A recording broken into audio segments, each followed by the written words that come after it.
¿Qué tal? Buen día. Sean bienvenidos a este webinar en esta mañana. Les agradecemos su presencia. Y bueno, pues vamos a dar inicio a esta serie de webinars que continuamos de parte del Grupo de Trabajo de Salud Mental y Comunitaria de la CINF. Y esta mañana tenemos el gusto de tener entre nosotros de ponente al doctor Flavio Díaz Silva, quien viene a hablarnos acerca de las reflexiones sobre la telepsiquiatría para la atención primaria en salud. El doctor Flavio Díaz Silva es un médico psiquiatra, ex médico de familia, maestro de enseñanza de ciencias de la salud por la Universidad Federal de Sao Paulo. Tiene un doctorado que está cursando actualmente en psiquiatría por la Universidad de Sao Paulo. Es profesor de la Universidad Federal de Tocantins y es miembro del Grupo de Trabajo de Salud Mental de Wonka, así como del Grupo de Trabajo de la Wonka Working Party on Mental Health. Bienvenido, doctor. Un gusto tenerlo con nosotros. Hola Ana, hola a todos. A mí es un honor estar aquí con ustedes. Voy a intentar hablar un poco en portuñol. Eh, pues hace 20 años viví un año en España, así que me alegro de intentar un poco hablar con vosotros. Y de verdad que es un gran honor estar aquí. Eh, yo fui un médico de familia por 10 a 12 años y después hice la especialización en psiquiatría y desde luego siempre al tiempo parcial trabajé en la universidad con trabajos de salud mental en atención primaria. Y, y bueno, entonces empezamos y primero me gustaría saber si están a ver mi presentación. Sí, se ve muy bien. Sí, muy bien. Y así que puse el nombre de Reflexiones sobre la telepsiquiatría para la atención primaria porque yo creo que esto es el más importante, que hablemos un poco y charlemos un poco sobre esto nuevo de la telemedicina y cómo esto puede mejorar el acceso de las personas a la salud. Y bueno, un poquito de historia personal mía. Yo soy de la parte más del sur de Brasil, Rio Grande do Sul, y hace casi 15 años eh, me moví para Tocantins. Tocantins es el estado más nuevo de Brasil. Está en el inicio del norte, cerca de la floresta amazónica y, y o sea que un estado muy diferente, pero muy agradable, un estado rural y me alegraría mucho de un día tener uno de vosotros acá a visitarnos nuestras bellezas naturales. Y yo empecé algunos estudios hace algunos años sobre cuidados integrados entre salud mental y atención primaria. Y yo tenía la idea de cursar un doctorado en esto y en este tópico. Y empecé a visitar la Universidad de São Paulo y de estas visitas conocí a mi orientador de doctorado y hacemos pues dos proyectos en este momento. Un proyecto lo llamamos telematriciamiento, es un proyecto de cuidados integrados por telemedicina. En este proyecto, algunos residentes de psiquiatría de São Paulo ven pacientes de Tocantins por telemedicina de una unidad, de un centro de salud de atención primaria. El centro de salud se queda en Tocantins, los residentes en São Paulo y al final de la tarde nos reunimos para charlar sobre los casos y hacer un momento educativo sobre salud mental en la atención primaria, cuidados integrados. Dividimos las tareas y esto ha sido un proyecto muy interesante que es inspirado en proyectos de cuidado colaborativo eh, de otros lugares del mundo. Y esto, verdad que sería un muy bueno webinar, hablarmos sobre cuidados integrados. Yo creo que los cuidados integrados y los cuidados teleintegrados son una oportunidad muy buena de mejorar a los sistemas de salud y el acceso a las personas y la calidad de los tratamientos, especialmente en salud mental. Pero mi orientador me eh, hizo una solicitud que yo intentara un otro proyecto en mi doctorado, que sería la evaluación del servicio de telepsiquiatría del Hospital das Clínicas de la Universidad de São Paulo. Eh, el Hospital das Clínicas es un hospital público en São Paulo y tiene un servicio de telepsiquiatría que atiende a las personas. Y así que yo estoy estudiando la satisfacción, la fiabilidad diagnóstica, la usabilidad de los sistemas electrónicos. Este es el tópico de mi tesis de doctorado. Y cuando Ania y Alfredo me invitaron a hablar con ustedes sobre este tópico, me alegré mucho porque eh, yo, verdad que pienso que la telepsiquiatría, la telemedicina y la telecolaboración puede ser un gran avance para nosotros. Mucho de que voy a hablar aquí es parte de un libro que el Wonka Working Party on Mental Health está lanzando en nuestro próximo Congreso Mundial en Lisboa.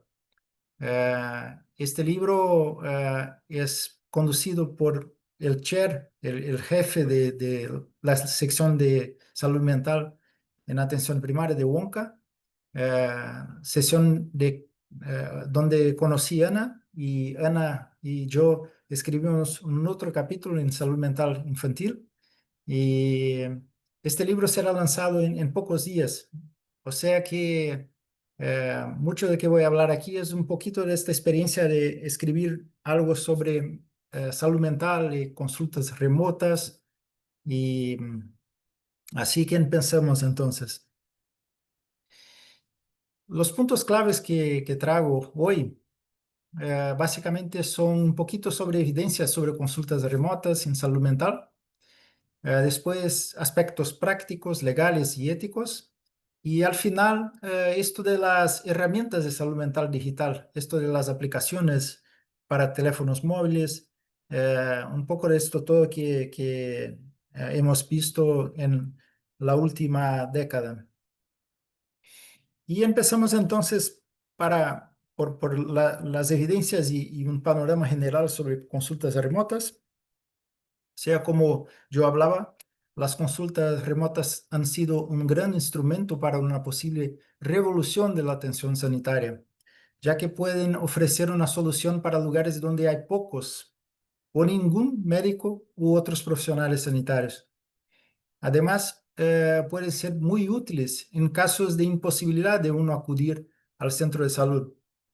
Utilizamos en el libro un ejemplo ficticio de un paciente que empieza con delirios persecutores y no quiere salir de casa, por ejemplo, y su hermana va al centro de salud y el médico de familia se dispone a ver el paciente por telemedicina y el paciente acepta, por ejemplo. Esto es apenas un ejemplo. En el ámbito de la salud mental, la telepsiquiatría, como ha sido llamada esta práctica de ver pacientes por Internet, la telepsiquiatría parece, o sea, hay un montón de estudios que la telepsiquiatría sería similar a la atención presencial en cuanto a la fiabilidad del diagnóstico y a las medidas de los resultados clínicos. Esto se puede decir mucho sobre depresión, ansiedad, mismo trastorno obsesivo compulsivo. Se puede decir un poco sobre trastorno bipolar, esquizofrenia y un resultado negativo reciente fue con trastornos alimentarios, o sea, que claro que es similar, pero que tenemos que, al estudiar esto a fondo, tener una claridad sobre los aspectos más distintos de cada problema mental.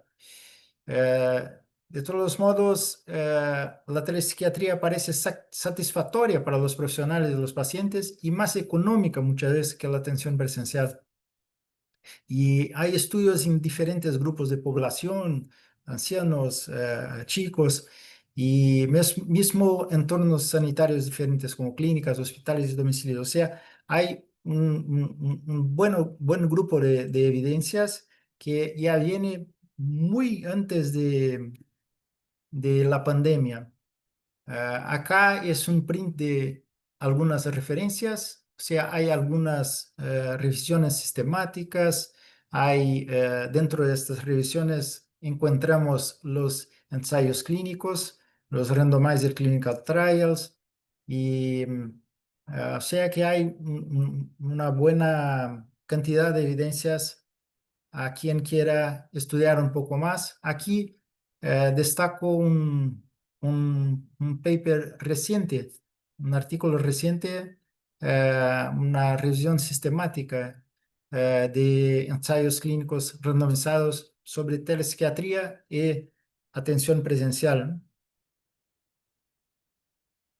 Y bueno, y además de consultas remotas, ¿no? Además de ver el paciente, otras intervenciones han sido estudiadas, otras intervenciones de salud mental a distancia, ¿no? Y han demostrado ser eficaces, como la psicoterapia.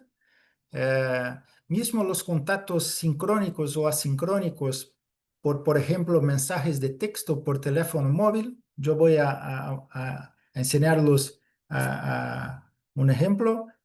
Intercambios de correos electrónicos, llamadas telefónicas, o sea, hay algunos ejemplos y estudios sobre cómo otras formas de contacto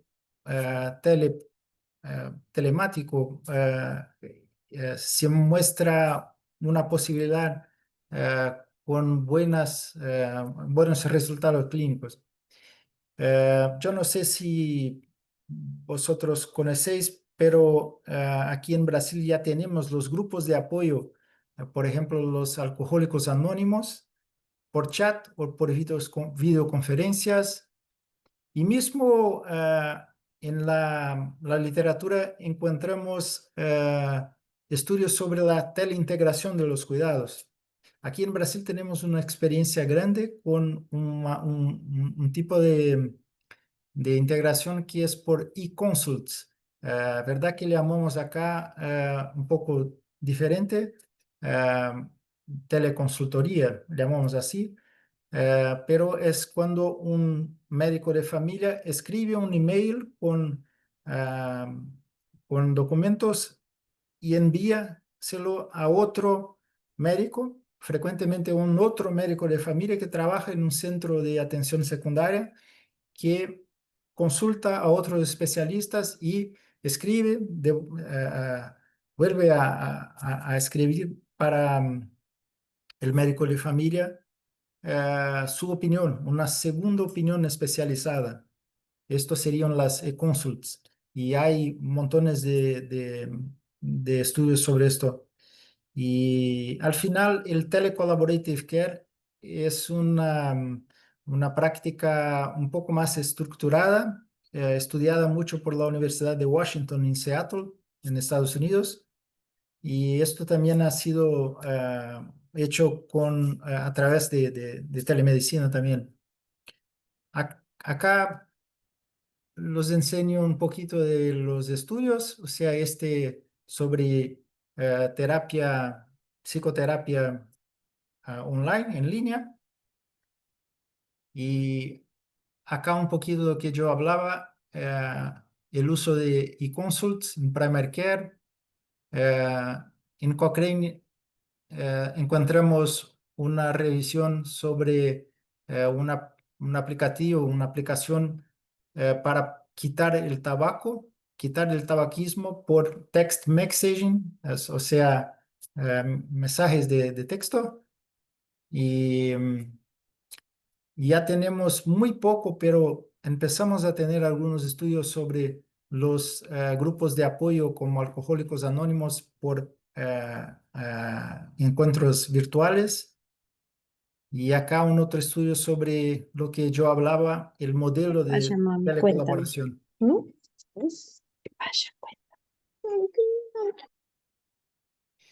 Listo. Bueno, eh, sabemos que después de la pandemia, las restricciones previas sobre el uso de la telemedicina se relajaron a principios y algunos países incluso han utilizado incentivos financieros para impulsar la telemedicina. Sin embargo, las políticas de telemedicina introducidas con la pandemia siguen siendo temporales en la mayoría de los países y carecen de una regulación definitiva.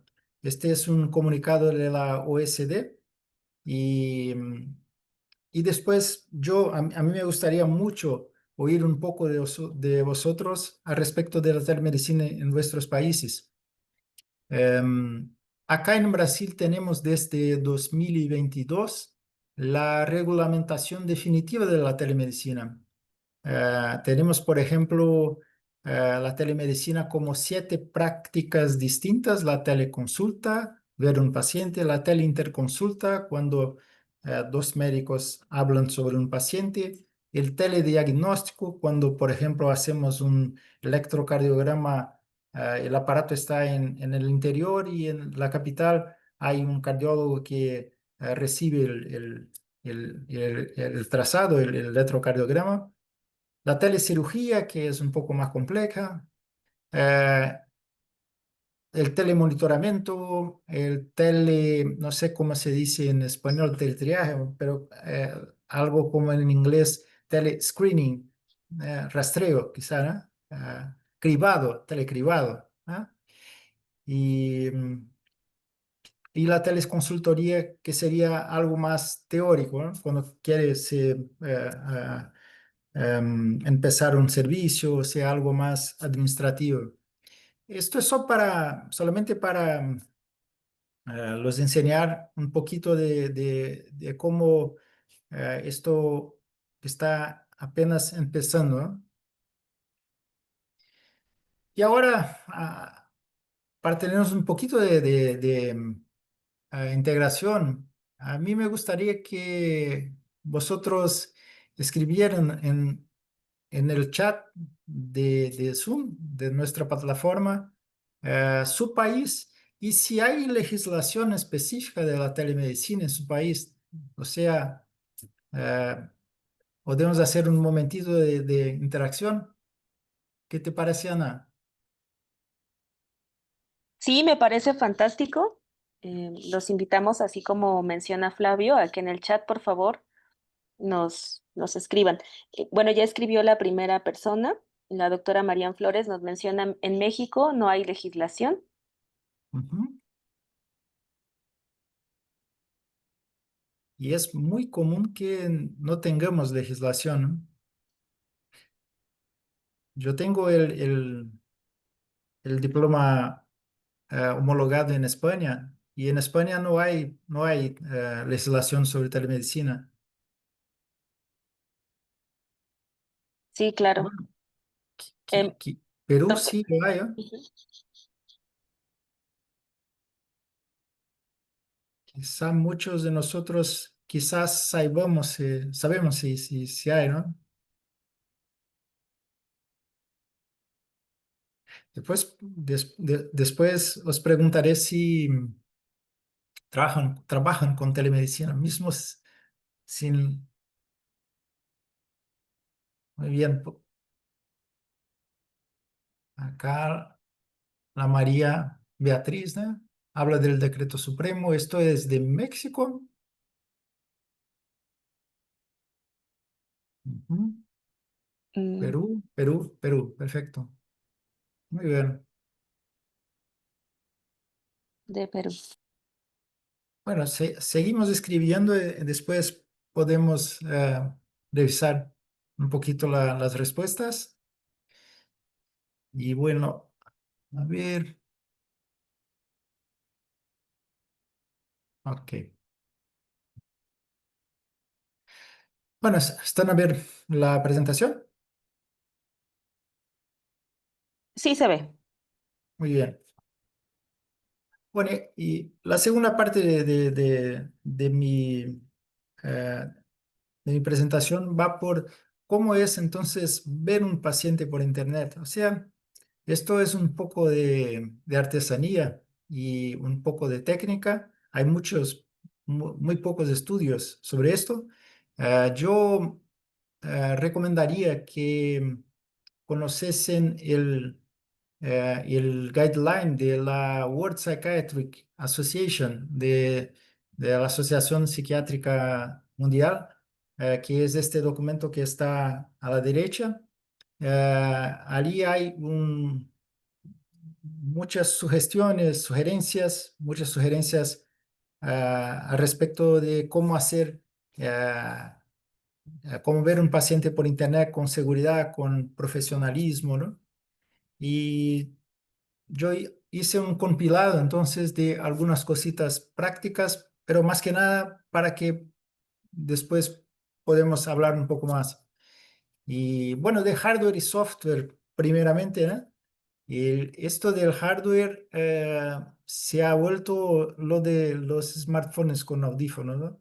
Es claro que podemos tener una, un aparato más calificado, pero la gran mayoría de las personas hoy disponen de un smartphone y, y lo más importante es que este smartphone la persona consiga mirar al otro con una mínima calidad. Y yo siempre sugiero a mis pacientes el uso de audífonos por cuestiones de privacidad. Y una cosa interesante es que si tenemos un entorno supervisado, sería mejor que un no supervisado. Porque, ¿qué es un entorno supervisado? Sería una oficina de telemedicina en el centro de salud, que el paciente viene al centro de salud, entra en aquella oficina y hace su consulta con el médico psiquiatra o otro especialista que está en otro centro o en otra consulta. ¿Por qué esto? Porque con este entorno supervisado, además de en casos de emergencias, tenemos profesionales cerca del paciente por seguridad, además de la privacidad de la oficina.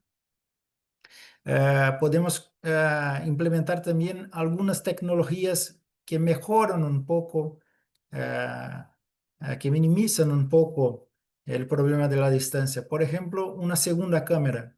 O sea, si tenemos una cámara en esta oficina a mirar para el paciente y otra cámara que mira el entorno del paciente para que el psiquiatra consiga, por ejemplo, evaluar la comunicación no verbal un poco mejor. O sea, cuando el paciente tembla las piernas,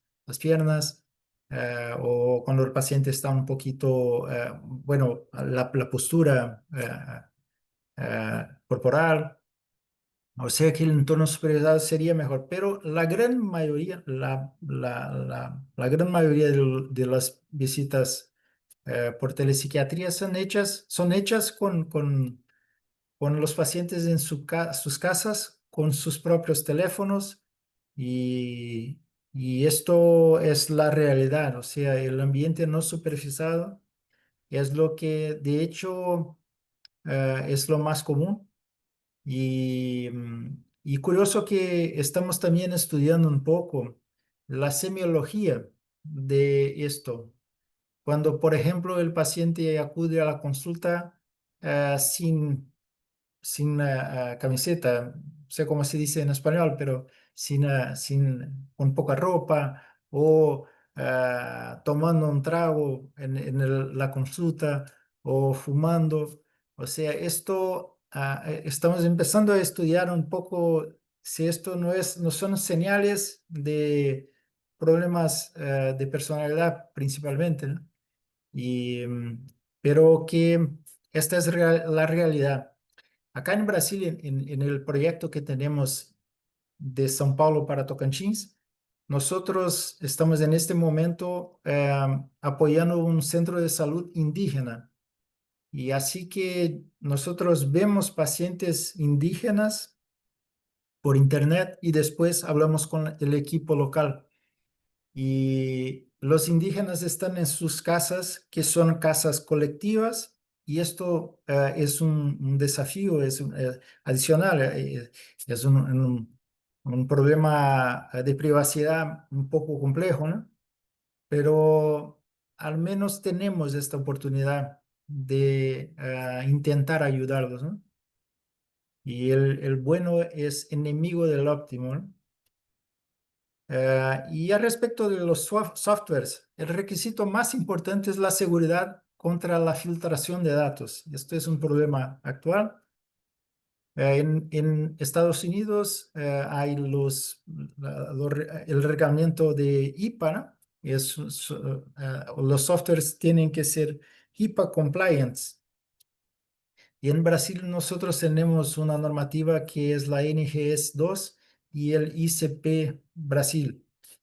Un punto especial de los softwares sería la emisión de las recetas electrónicas. Y en Brasil tenemos, el Consejo Federal de Medicina dispone de una plataforma para la prescripción electrónica de medicaciones, de medicamentos, pero no todos los medicamentos son posibles de ser enviados electrónicamente. Por ejemplo, las benzodiazepinas y los estimulantes como metilfenidato y esto. Cuestiones legales, ¿no?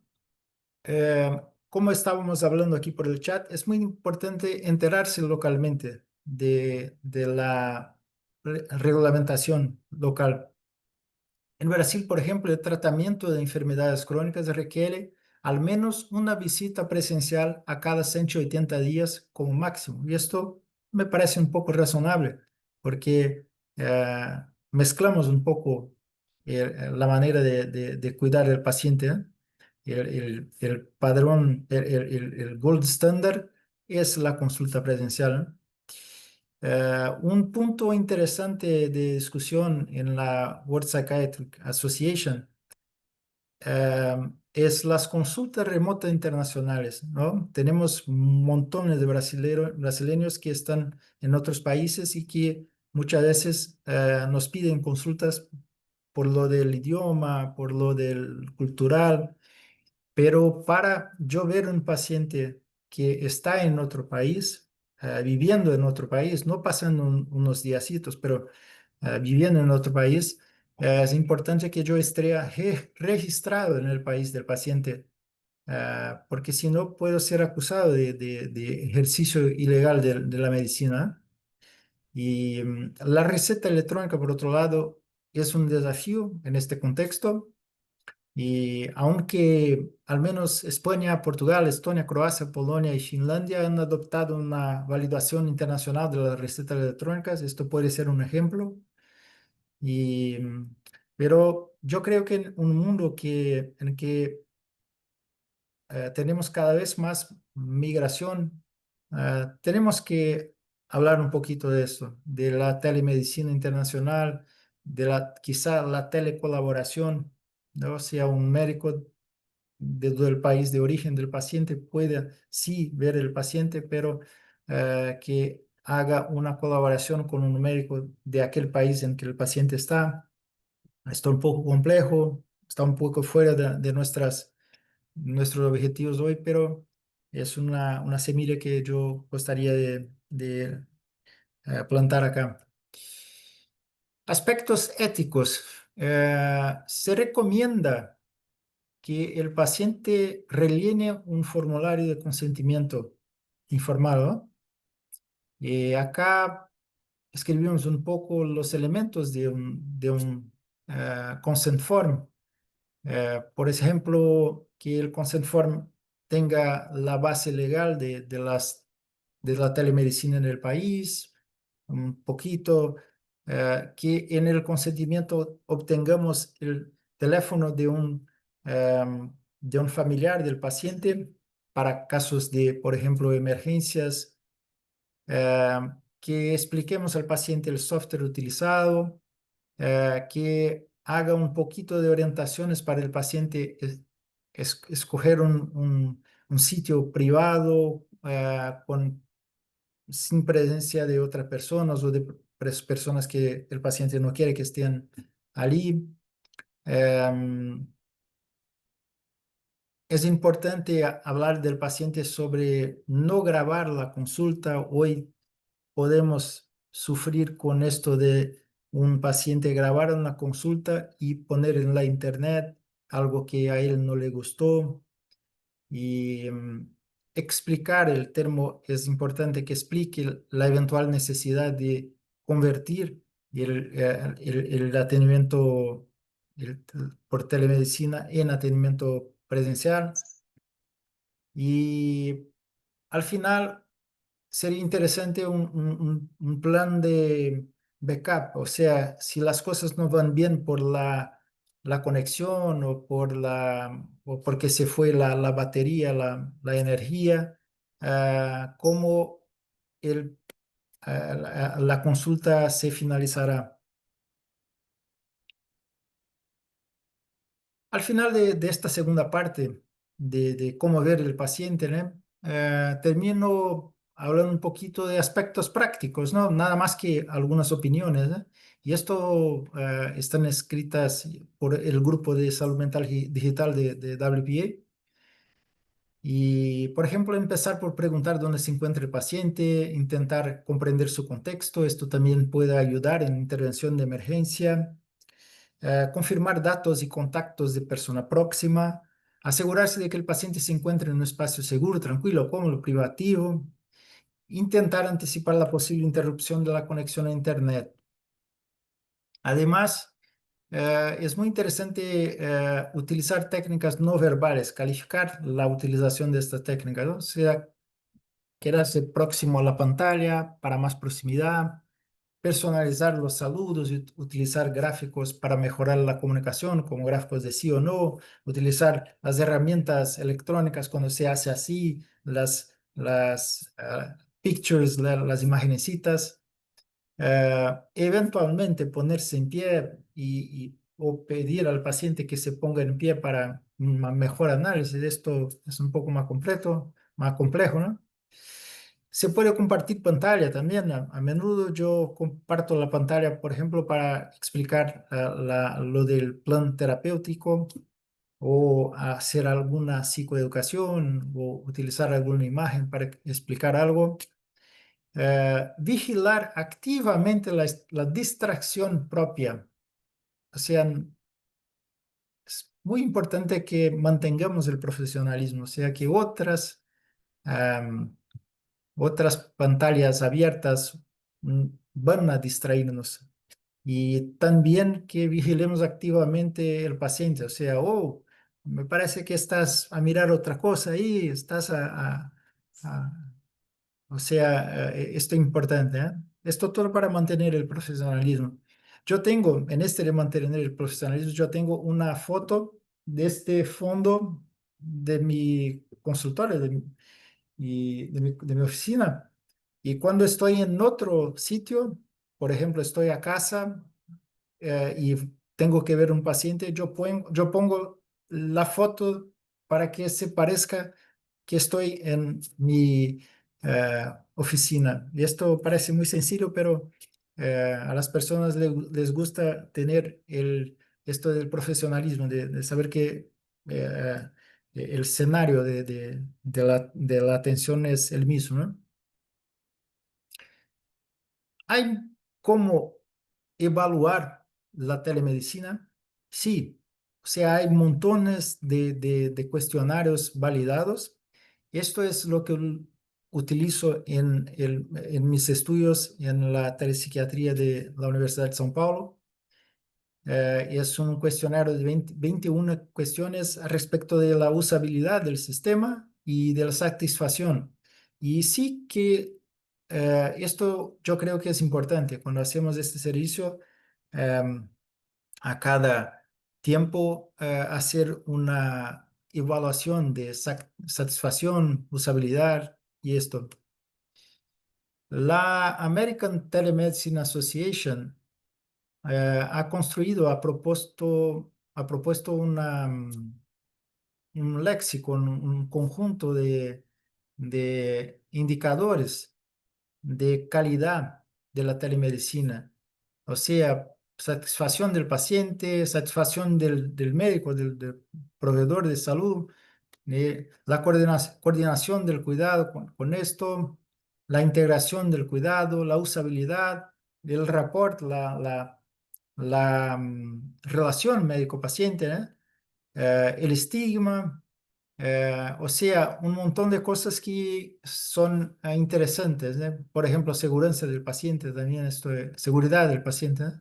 Esto es importante, ¿eh? Y bueno, más una vez, la segunda vez, después tenemos la tercera. A mí me gustaría saber muy rápidamente en el chat ahora si vuestros países disponen de teleconsultas, sea en el sistema público, sea en el sistema privado. Si pueden escribir en el chat el país, y Ana nos ha dicho que en México sí, en una institución. Acá en Brasil no es, hay regulamentación, hay un poco de financiación para esto, pero está a pasos muy cortos todavía. Pero la gran mayoría de las mutuas de seguridad de salud, la gran mayoría de la atención privada, hace esto todo el día. Más fuerte en lo privado como en Colombia, sí, sí.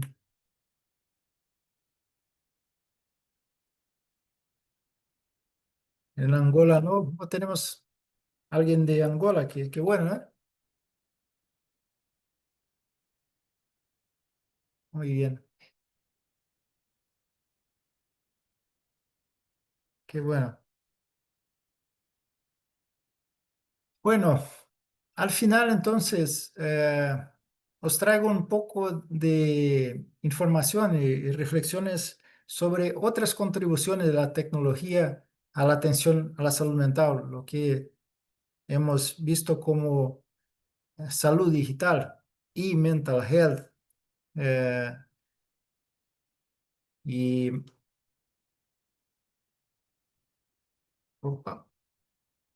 una de las cosas más comunes que tenemos visto es que hay hoy aplicaciones para todo, aplicaciones para dormir, aplicaciones para despertar, aplicaciones para todo. Y de hecho se han desarrollado numerosas aplicaciones para ayudar. Un minutito. Ok. De hecho, se han desarrollado numerosas aplicaciones para ayudar en el manejo de los problemas mentales. Esto incluye apps de detección y seguimiento de trastornos mentales y recursos electrónicos terapéuticos. Estos programas son como de uso no supervisado por cuenta propia o como programas orientados por profesionales o pares, e incluso como juegos electrónicos. Hay algunos juegos electrónicos para depresión, para trastorno de déficit de atención, por ejemplo. Por otro lado, la eficacia de algunos programas contrasta con la falta de evidencia de varias nuevas empresas y aplicaciones que proporcionan elementos de atención a la salud mental, lo que se ve impulsado por un creciente interés comercial. O sea que esto de las estrellitas de Google no valen. Hay estudios sobre esto. Tenemos que saber cómo evaluar las aplicaciones. Y la primera habilidad que deben desarrollar los médicos, por lo tanto, es conocer qué aplicaciones ya probadas existen, sus limitaciones debido a las diferencias lingüísticas y culturales, y cómo evaluar la base empírica de cada una de ellas. Es importante también destacar que una metaanálisis reciente mostró que el 60% de los estudios sobre realidad virtual, por ejemplo, o realidad aumentada, no abordaban los efectos adversos de estas tecnologías. No hablaremos mucho de esto de realidad virtual, pero sí que hay eh, tratamientos, por ejemplo, para miedo a volar, a volar en avión, miedo de altitud, miedo, fobias específicas, miedo a arañas, aracnofobia. Eh, pero pocos estudios sobre, por ejemplo, los accidentes que pueden ocurrir cuando una persona está haciendo este tratamiento en casa o mismo empeora de la ansiedad. Y, pero algunas experiencias están un poco más clarificadas. Por ejemplo, y esto es muy interesante, recientemente la Canadian Task Force para Depresión y Ansiedad publicó su revisión sobre el tratamiento de la depresión mayor. Y se enumera una serie de aplicaciones que, guiadas por profesionales, pueden utilizarse como primera línea en monoterapia para depresiones leves o como complemento en casos leves a moderados, siempre que sean de orientación cognitivo-conductual. Esto es un print del documento de la CANMAT, y más que esto, acá están algunos de las aplicaciones, ¿eh? O sea, tenemos la Good Days Ahead, el Bounce Back, el Deprexis, el Mood Beacon, el Pacifica. Y acá tenemos los self-directed o los no supervisionados, los que los pacientes pueden hacer por cuenta. Esto, como dice el CANMAT, hay muy poca evidencia que esto pueda ser útil. O sea, es al menos tercera línea de tratamientos, ¿no?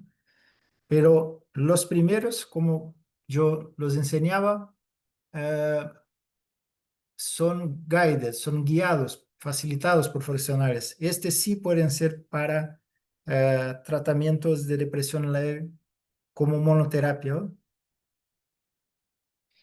Eh, una, un recurso muy interesante es una iniciativa para evaluar aplicaciones de salud mental de la División de Psiquiatría Digital del BET, Israel Deaconess Medical Center. Es una institución afiliada a Harvard Medical School, que es el MIND, M-Health Index and Database. El MIND incluye enlaces de estudios sobre la eficacia de las aplicaciones. Y la evaluación de cada aplicación se realiza en función de 5 características que son estas, ¿no? Incluyendo la base clínica de evidencias. Este es la pantalla del Mind. Se puede encontrar en mindapps.org, y allí se puede conocer los estudios que dan soporte a la prescripción de estos aplicativos, a estas aplicaciones. Una otra fuente es el FDA de Alemania, o sea, el Instituto de Farmacología de Alemania, que aprueba las medicaciones en aquel país. Y ellos disponen de un web sitio donde puedes encontrar aplicaciones de salud digital, no solamente para salud mental, pero para salud en general. Y estas son aplicaciones basadas en la evidencia, y que incluso los pacientes pueden obtener reembolso por parte del seguro médico obligatorio, ¿no? Y, y entonces esto es una fuente interesante de visitar también. Y al final, en nuestro libro, hacemos una o dos tablas con algunas sugerencias sobre algunos aplicativos, por ejemplo, el Peak Brain Training para entrenamiento cognitivo, el Lumosity para entrenamiento cognitivo, el Headspace para meditación, ansiedad. Esto eh, ya lo hay en varias lenguas. El Calm, o sea, hacemos un poquito de revisión sobre estas aplicaciones, ¿no? Y como les decía, no voy a hablar mucho de la realidad virtual o realidad aumentada, pero esto puede ser, hasta porque yo creo que esto no tiene un potencial de ayudar a muchas personas. Son aparatos muy caros y sería un poco más complejo eh, disponer. Hay muchos desafíos para utilizar este tipo de aparato para muchas personas, ¿no? Finalmente.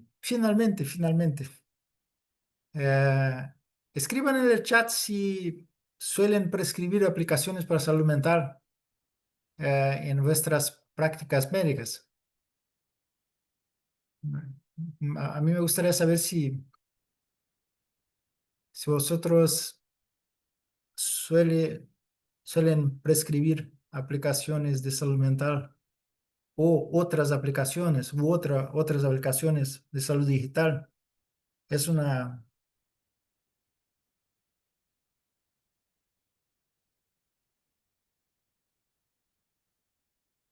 no por el momento, ¿no? Solo recomendaciones. Ujú. Solo en dos ocasiones lo he hecho, Ana. La Lucy Paulina sugiere la plataforma Calm. O sea, no tenemos la costumbre de prescribir estas aplicaciones, ¿no? Yo tampoco. Creo que quizá mis hijos incorporarán a esta práctica, pero son otras cosas que tenemos que hablar, ¿eh? Muy bien. Bueno, apreciados, al fin o al comienzo, ¿no?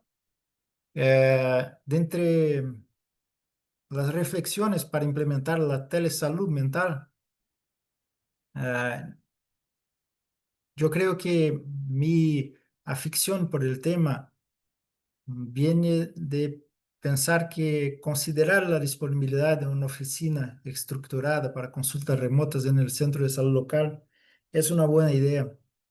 Allí, por ejemplo, el propio médico de familia puede hacer sus teleconsultas de los pacientes que no consiguen venir a los centros. Y mismo allí los pacientes pueden hacer consultas con otros especialistas que están a distancia. Esto sería muy valioso para proporcionar la consulta con atención secundaria en salud mental. Eh, y nuevamente, a mí me encantan los modelos de enlace, de, de colaboración, y esto también es posible. O sea, que cada centro de salud tenga una oficina de videoconferencias entre equipos. Esto sería muy interesante. Y aquí van mis consideraciones finales, ¿no? O sea, podemos establecer un servicio de pre y post consulta por correo, chat o teléfono. La preconsulta podría ser vinculada a los registros electrónicos de salud. El paciente informa cosas que ya van para su registro electrónico. En la postconsulta podemos recibir pruebas complementarias por internet, escribir para el paciente algunos emails orientando y le siguiendo. em, Evaluar periódicamente el servicio es muy importante. Tenemos cuestionarios validados, pero también con datos cualitativos sería muy importante. Perspectivas de pacientes, pero también de los profesionales. Los pacientes parecen, a él los gusta más de la telemedicina do que a nosotros, médicos. Eh, Nos da un poquito de trabajo, pero para los pacientes los da mucho conforto y mucho acceso. Y debemos incorporar la prescripción de herramientas digitales solo después de una cuidadosa evaluación de las evidencias. Otros tópicos para otras charlas, ¿eh? Diagnóstico asistido por inteligencia artificial, esto del fenótipo digital, esto que miramos cómo el paciente em, se va por las medias sociales y por internet. El Ecological Momentary Assessment, que sería el paciente informar cosas una vez al día, por ejemplo, cuando está sintiendo ansiedad, él rellena un formulario, un form sobre los síntomas. La análisis de tonalidad de voz en el teléfono móvil y la expresión facial puede ayudar en la identificación precoz de cuadros de depresión y ansiedad. Y mismo los vestibles, sería así en español tal vez, los wearables, que son aparatos que van a aportar al médico informaciones clínicas, taquicardia, la tensión arterial, por ejemplo, ¿no? Un otro punto que es que ha empezado en los últimos años son las psicoterapias asistidas por inteligencia artificial, los chatbots. Yo tengo amigos médicos que me dicen que están haciendo terapia con el chat GPT. Esto puede ser un poco, ah, esto es una grande, un otro webinar, ¿eh? Al final, yo no sé si conocen Jorge Drexler, me parece que era un médico y, y se ha vuelto un cantautor de los más importantes de Latinoamérica, es un uruguayo. A mí me gusta mucho el trabajo de Jorge Drexler y hay una música que él dice que hay tantas cosas, pero yo solo preciso dos, mi guitarra y voz. Sé que todo esto que hablamos hoy, que nos sirva para estrechar las relaciones con nuestros pacientes y esencialmente mejorar el cuidado que prestamos a ellos.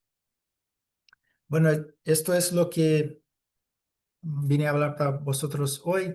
Acá algunos otros recursos electrónicos sobre el tema. Y acá mi Universidad Federal de Tocantins, donde vivo, en Palmas, la capital de Tocantins. Acá la universidad que me acogió como alumno de doctorado y nuestra querida Wonka. Gracias, acá mis emails y abrimos para las charlas. Perdón por mi portuñol. No, no, no, al contrario, le agradecemos bastante. Creo que ha sido una excelente ponencia. Nos has hecho reflexionar sobre cosas que muchas veces no nos cuestionamos y creo que eso es lo rico y lo muy importante, ¿no? de esta experiencia. Por aquí ya hay ciertos mensajes en el chat.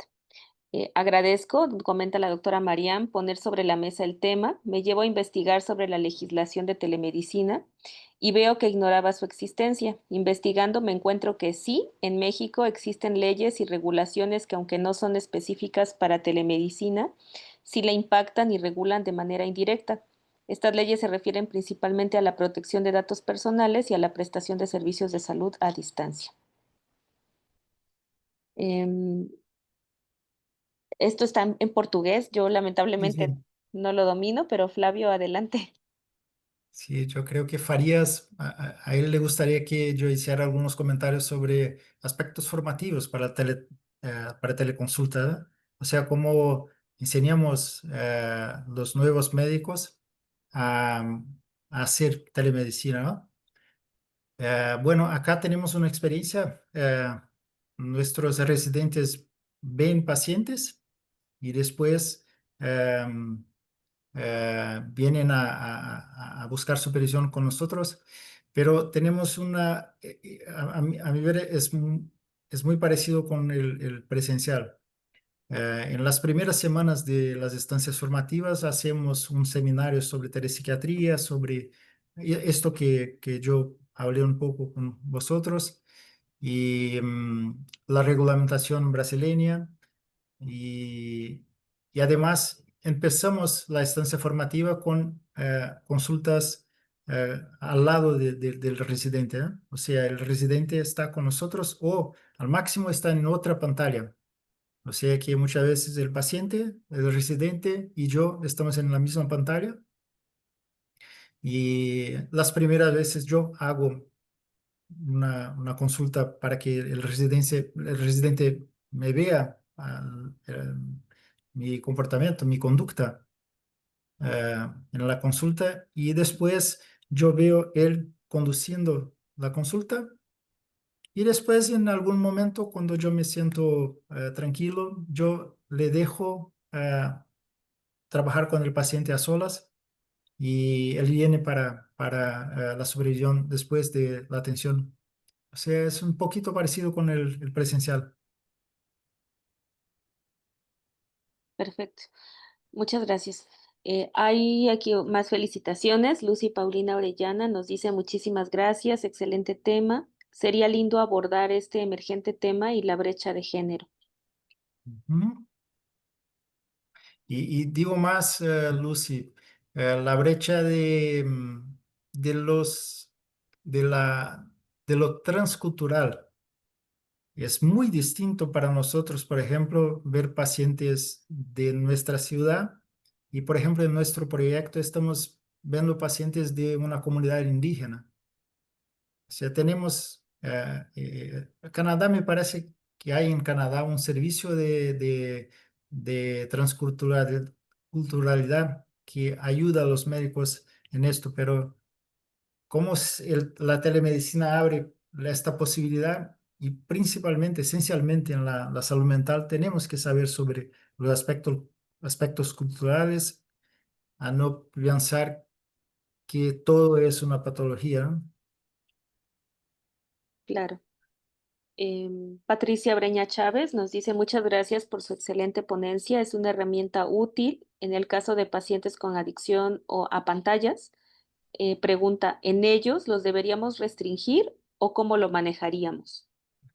Es una muy buena cuestión, ¿eh? Yo no conozco algún estudio sobre esto, pero una curiosidad es que a los adolescentes, en algunos estudios, a los adolescentes le han gustado más la telepsiquiatría do que la psiquiatría presencial. Eh, Quizá porque es de su naturaleza esto de la tele, Mm, ¿no? claro, Pero es una buena cuestión yo no conozco algún estudio que haya eh, pensado sobre este tema, Patricia. Muy bueno, muy bueno. excelente, gracias. María Beatriz Giurfa Cáceres menciona, ¿la atención en salud mental en Brasil se da solo en centros de salud mental comunitarios o en cualquier centro donde trabaje un médico de familia? Y la atención en salud mental en Brasil se hace en varios puntos. La atención primaria es el punto eh, inicial. O sea, sí, los trastornos mentales comunes en principio son tratados en lo que llamamos de centros de salud familiar. Eh, y desde allí se puede hacer una consulta, una consultoría con un especialista. Hay en Brasil un modelo de cuidados colaborativos que le llamamos matriciamiento. El matriciamiento es cuando un psiquiatra va al centro de salud primario a ver algunos pacientes y a charlar con el equipo sobre estos pacientes, Es esto que hacemos en telematriciamiento y después, para casos que son más complejos, tenemos los centros de atención psicosocial, que son centros más destinados a pacientes con enfermedades más graves o persistentes como esquizofrenia, esencialmente. Y también tenemos los centros de atención psicosocial a problemas con uso de sustancias, adicción, ¿no? Alcohol y otras drogas. Claro. Ok. Bueno, muchas gracias. Hay otro comentario previo a estos comentarios. Cuando hablábamos acerca del uso de estas aplicaciones en consulta, Luis Casma comentaba que no se hace por la condición de los pacientes, tanto económicas y educativas, pues muchos no cuentan con los equipos y si cuentan no saben cómo manejar los aplicativos. Bien, sí. Tenemos que ver cada realidad. Y, pero es interesante que, por ejemplo, en Alemania el gobierno paga de la suscripción de los aplicativos, ¿no? Wow. Y o sea, aquella pantalla sobre el gobierno alemán es muy interesante. Pero hay aplicativos que no son muy caros o mismo disponen de versiones no pagas, ¿no? Versiones gratuitas. Y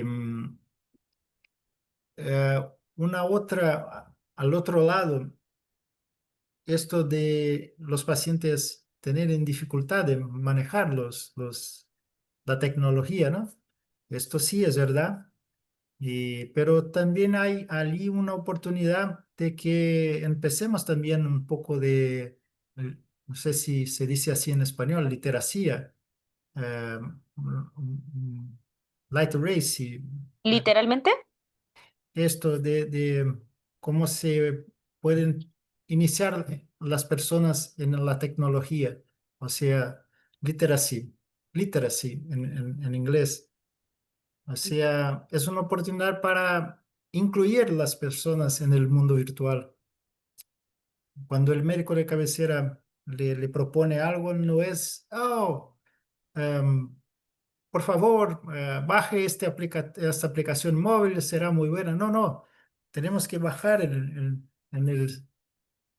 el teléfono móvil y enseñar a la persona a enterarse del mundo digital.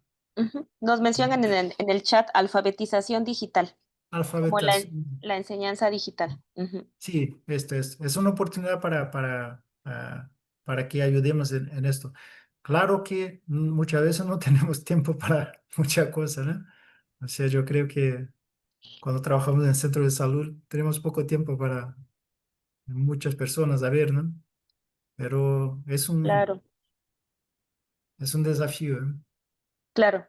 Eh, En español hay esta palabra, desafío, sí, challenge, challenge. sí, claro, Ya, desafío. sí, Sí, sí, un sí, de reto. acuerdo. Sabes, personalmente me generaba mucha curiosidad esto que mencionabas acerca de la validación de las recetas a nivel internacional. ¿Qué Ujú, tanto hemos avanzado en Latinoamérica con esto? Porque, por ejemplo, en México tenemos un déficit de psiquiatras, ¿no? Entonces ujú, sería mucho beneficio que ujú. existiera esta validación. Sí, sí, sí. En la Asociación Mundial de Psiquiatría, Ana, tenemos pensado que esto puede empezar por acuerdos regionales, o sea, un país vecino al otro, empezar algún tipo de colaboración. Y así se va a los poquitos integrando los países un poco más distantes. Mismo en Europa, que tiene una tradición en colaboración, esto no es muy fácil, ¿no? Claro, sí, debe ser complejo. Ujú. Tenemos un comentario más de Patricia Breña, quien nos comenta, tal vez se pueda incluir en la psicoeducación que se le hace por parte del personal de enfermería. Perfecto, Patricia. Sí, sí, en un momento de nuestro proyecto teníamos residentes de enfermería haciendo consultas eh, entre una y otra consulta del psiquiatra.